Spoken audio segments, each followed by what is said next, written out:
So thanks for being with us again. We will be looking at Daniel, really good subject, and we won't spend too much time. I just wanted to show you one thing that in Daniel chapter 7, it was revealed to Daniel successive world power, right? We know it was Babylon, Medo-Persia, Greece, and then Rome. And then there was nothing after that. Am I correct? Nothing. Correct. And so even our minds went like, oh, Revelation continues that. I even believed that for a while, that Revelation continues after Rome with the beasts, the beast from the earth. But that's not true, because in Daniel, God gave the meaning, the interpretation of the four beasts word for word. He says, this beast is Babylon. This one is Medo-Persia. This one is Greece, and that one, he didn't name it, but we know what it is from the description of it, which is Rome. But what I wanted you to see is while number 4 beast came, which is Rome, look what happened in verse 9, chapter 7, verse 9. So maybe we'll get a brother to read. Keep reading from 9, and I'll say when we can maybe stop, because it just goes together. So while the beast number 4, which is Rome, existing, something big happened. So let's read that. Says, I watched till thrones were put in place, and the Ancient of Days was seated. His garment was white as snow, and the hair of his head was like pure wool. His throne was a fiery flame, its wheels a burning fire. A fiery stream issued and came from before him. 1,000 thousands ministered to him. 10,000 times 10,000 stood before him. The court was seated, and the books were opened. I watched them because of the sound of the pompous words which the horn was speaking. I watched till the beast was slain, and its body destroyed and given to the burning flame. As for the rest of the beasts, they had their dominion taken away, yet their lives were prolonged for a season and a time. I was watching in the night visions, and behold, one like the Son of Man, coming with the clouds of heaven. He came to the Ancient of Days, and they brought him near before him. Then to him was given dominion and glory and a kingdom, that all peoples, nations, and languages should serve him. His dominion is an everlasting dominion, which shall not pass away, and his kingdom the one which shall not be destroyed. Okay, that's perfect. Thank you, Chris. That's perfect. So, did you see why there was no mention of another kingdom to come? Based on that, it's so simple. It's in your face, but you may not be able to like I did for many years. I didn't make sense of it. No, that's right. Same here. I mean, it's so clear, isn't it? Verse 12 just shows how the other beasts have been stripped of their authority, but were allowed to live for a period of time. So who stripped them of their authority? Well, we see a depiction or clearly Jesus Christ, who's been described, taking authority, taking his power. At the same time as the other nations, they allowed their time. So this is momentous. So now Christ has taken reign. This is not a future occurrence when we're in, going off to heaven somewhere or whatever, but this is happening at present time. When did the dominion taken from the world and was given to Jesus? Because it says God sitting on the throne made that decision legally. What year was that? Well, the death and resurrection, wasn't it? So when he rose, he was at the right-hand side of God, and he took all power. And the scriptures speak of. He even says, this is it, guys. All authority has been given to me in heaven and on earth. You're mine. I own everything. Go. Go in peace and do exactly what I tell you. I am the ruler here. So you see, there's a cutoff. There's no more kingdoms as we know it, earthly. But amazingly, the details is in verse 12, the rest of the beast, the main beasts, which means this super worldly authority is gone. There's no more succession. That's what it wants to say, as God had allowed it for thousands of years. Their dominion was taken away. That is their legal right. Dominion is a legal right, is taken away. Notice that. But an extension of life was granted to the rest to an appointed time while his son is ruling, because now when Jesus came, God says, yes, everything is yours, but right now we conquer sin and death in people, and we gather the elect. And let this little player stay around for a while, which is all this little nation that you've seen ever since. And this was spoken when Rome was in power. So you get the carnal believer who keeps looking, and I did this, I no denying. Either like, okay, what about all these kingdoms? Who's to come? Who's replacing Rome? You know, what about America? What about the British Empire? What about the Russian Empire? What about the Chinese? What about the two coming to? What about a new world order of maybe 10 powerful nations? And the answer is, there's no dominion. It's taken from them. They are in sort of extra time, basically, and this is the same thing that you see in Revelation 12, that Satan came down to the carnal realm called the earth for a short season. That is the same thing. This is the short season. God is allowing these little things to rule, but legally they're gone. There's no rulership anymore. God is just by his grace is allowing them to possibly to control mankind, because there will be chaos if there's. This is a bigger topic, that this empire-like rulership kind of gone, and now it's replaced by sovereign little nations all over the globe. We have over 200 of them. We don't see God is allowing superpower similar to Rome or Greece or Babylon to exist anymore. And so this at the feet, you know, there is like a mixture of, you know, iron and clay together, 10 toes, many kingdoms all over the place. Each one is claiming a sovereignty. For us as Christians and followers of Christ, one needs to look at this carefully and not worry about who's coming and who's not coming, who's gonna do what, or like what for. He is the ruler now, basically. And whether the world sees it or not, it just doesn't matter.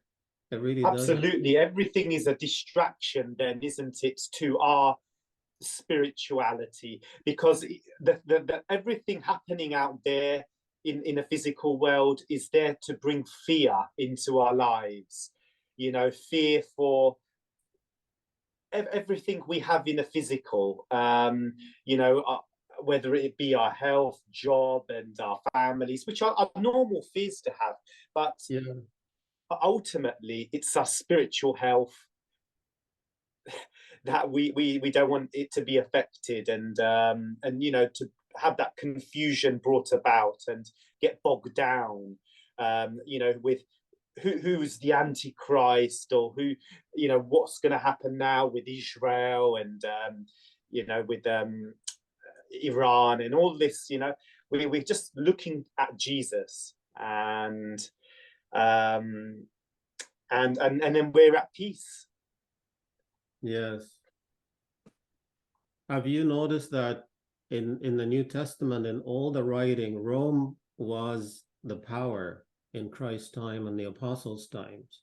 the very powerful Roman Empire with many emperors that were quite powerful, and they were like cruel and brutal. They had also at one time persecuted them, and they burned them alive. They fed them to the beasts. But you don't see anything written about Rome in the scriptures, do you? It's like they're not there. The Christians are all in Jesus Christ, preaching the word and living their life. Try hard. You will not see that, even though Rome was persecuting them pretty bad and they were brutal with them, but it didn't matter. They didn't write it. It did not concern them, because what concerned them was the fact that Jesus rules over them and he's guiding and moving them and feeding them and empowering them. And that's what matters the most. And once you taste that, all material riches fade into almost, I don't want to say nothing, but even if they're there, they don't mean much to you. They're like a means to an end. They're not really the end themselves. Yeah, I mean, we imitate Jesus Christ. He's our greatest role model, and he said, "I'm no part of this world." So we're living here like as a pilgrim in a tent. So this is our temporary abode, and this is how we should view everything we have, and look to the eternal, look to safeguarding our spirit and our heart. You know, our sources of life come from this. The scriptures say it's all about our relationship, our beautiful relationship with God and Jesus, that intimate relationship, and everything else is controlled, as we know, by the devil, and he wants to break our relationship and get us to start looking at and dwelling on the physical, the carnal, and the material. So yeah, this is where we're at. And to prove that, maybe Tico, if you, since you have your Bibles there, Daniel 2:44-45, the classic verse that we know. But again, Sure. this is the same chapter was talking about the same empires in the dream, the king's dream, and he was interpreting it. And at the end, verse 44-45, notice what he said. So in the time of those kings, the God of heaven will set up a kingdom that will never be destroyed, nor will it be left to another people. It will crush all those kingdoms and bring them to an end, but it itself will endure forever. This is the meaning of the vision of the rock cut out of the mountain, but not by human hands, a rock that broke the iron, the bronze, the clay, the silver, and the gold to pieces. The great God has shown the king what will take place in the future. The dream is true and the interpretation is trustworthy. Thank you. But you notice verse 44, which says, in the days of those kings, in the middle of it, in 30 AD, Christ died, received the authority and the dominion of everything.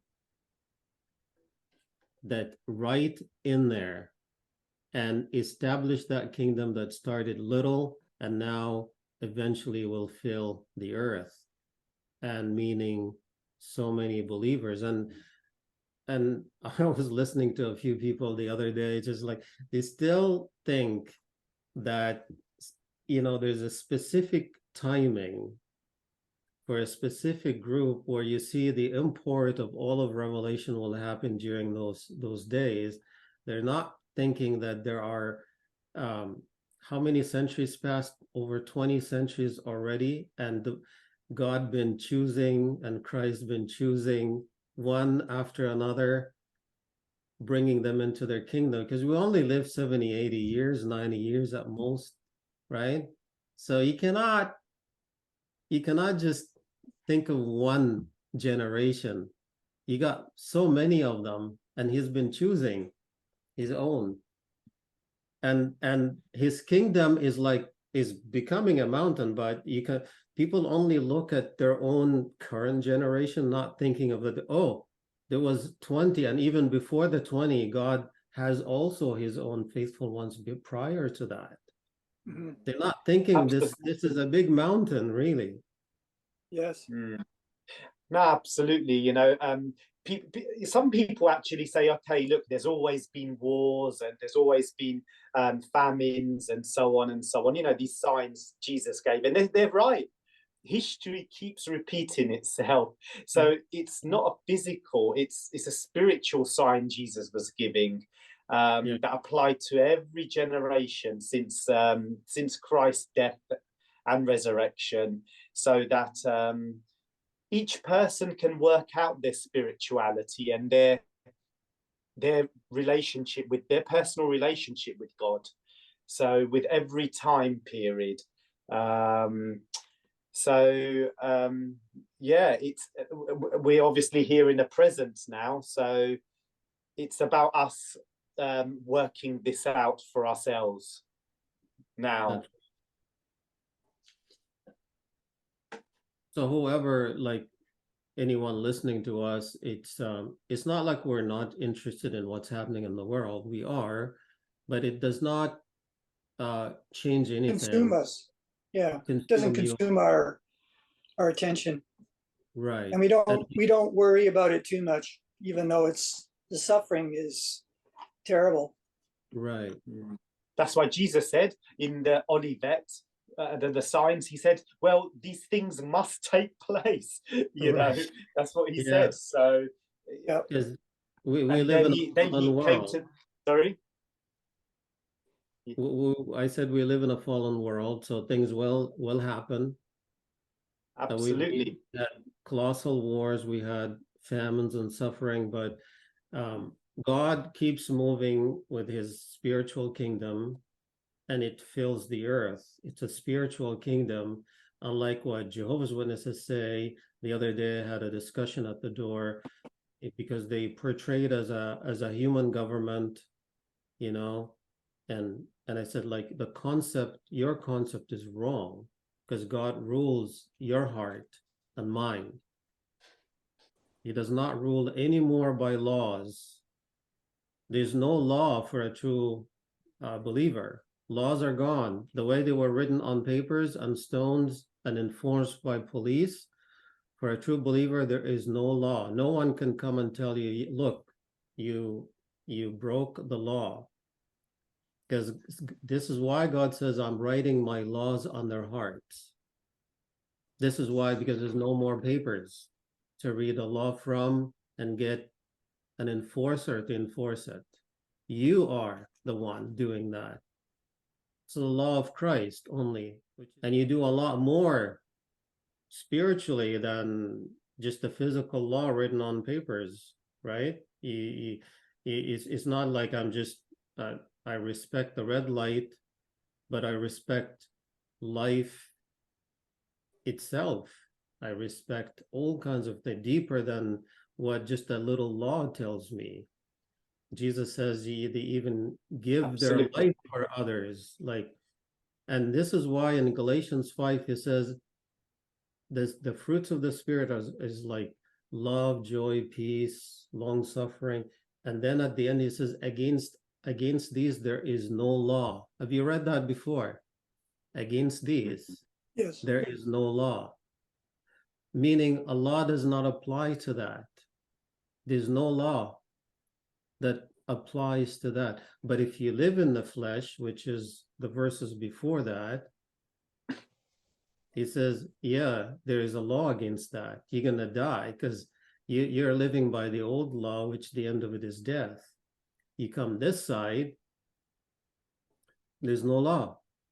It's all here, and it's all spiritual, and it's leading you to live a life that is completely different than somebody living in the flesh and looking for, okay, well, you tell me point 1, point 2, what do I do? So I go there, should I do it this way or that way? someone led by the Spirit doesn't need any of that.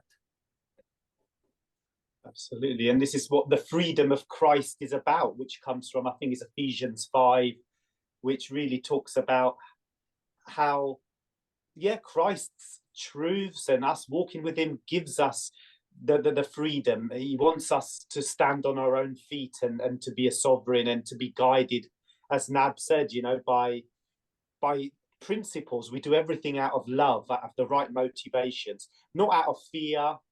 You know, if we're part of any kind of organized religion, again, we're not putting people off from that, but it depends on our intentions. Are we then guided by the fact that it's a collective where, you know, we're guided by some kind of traditions and doctrines, or we're just following things because of there's a brotherhood, or you know, just because we're told how to worship. And this is what Christ wants to take us away from, because it's an idol, it's a false idol, and it's a false Christ. Yeah. it is. Right, yes. So thank you so much for discussing this topic in Daniel 7 together about the four beasts and end time. Everything really ended in 30 AD. And they are living on a borrowed time, basically, until God's will and time to close the door. And all you have is 80, 90 years. Just live it. Don't worry about when the end will come. It will come.